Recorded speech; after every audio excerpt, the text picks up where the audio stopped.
30 વિદ્યુત સહાયકોને ફરજ મુક્ત કરાયા છે, આખો મામલો શું?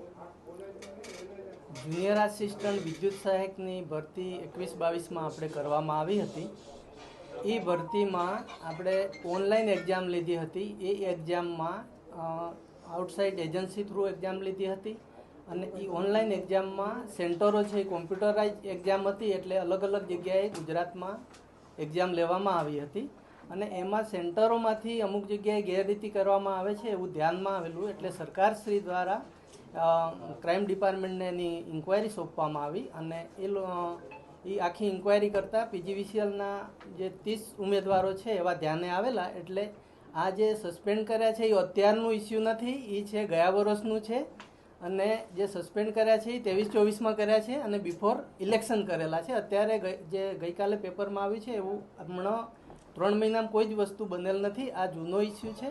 એ લોકોને સસ્પેન્ડ કરી અને ખાતાકીય પગલાંની કાર્યવાહી કરવાની ઓલરેડી સૂચના આપણે ફિલ્ડમાં અધિક્ષક ઇન્દોરને આપી દેવામાં આવેલ છે. સાહેબ, જૂનો ઇસ્યુ છે તો અત્યાર સુધી આ વાત છુપાવવામાં શા માટે? છુપાવવામાં નથી આવી, એ વસ્તુ છે સસ્પેન્ડ કરી જ દીધા છે.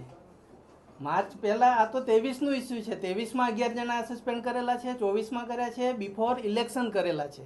અત્યારે કંઈ કરેલા જ નથી. તે વખતે જાહેર નહોતું કરવામાં આવ્યું. જાહેર પૂછવામાં આવે એટલે અમે આપી દે. કાલે પૂછવામાં આવ્યું તો અમે આપી દીધું. આપ અત્યારે પૂછવા આવ્યા છો તો અમે આપીએ જ છીએ. એમાં કઈ હાઈડ કરવાનું દબાવવામાં આવી જ નથી. એ વસ્તુ જે સસ્પેન્ડ કર્યા ક્રાઇમ ડિપાર્ટમેન્ટે પકડેલા છે એને બી એ પ્રેસ આઉટ થયું જ હતું, જે તે સમયે થયેલું છે.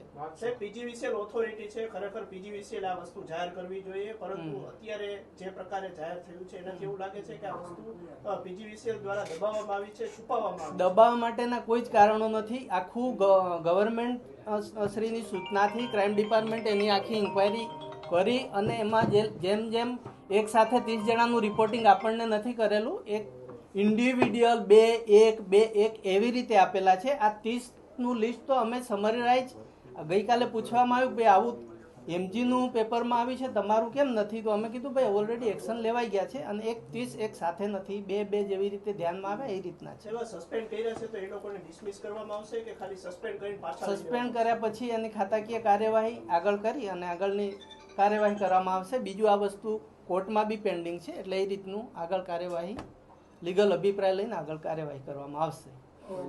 હવે કટ મારો બીજું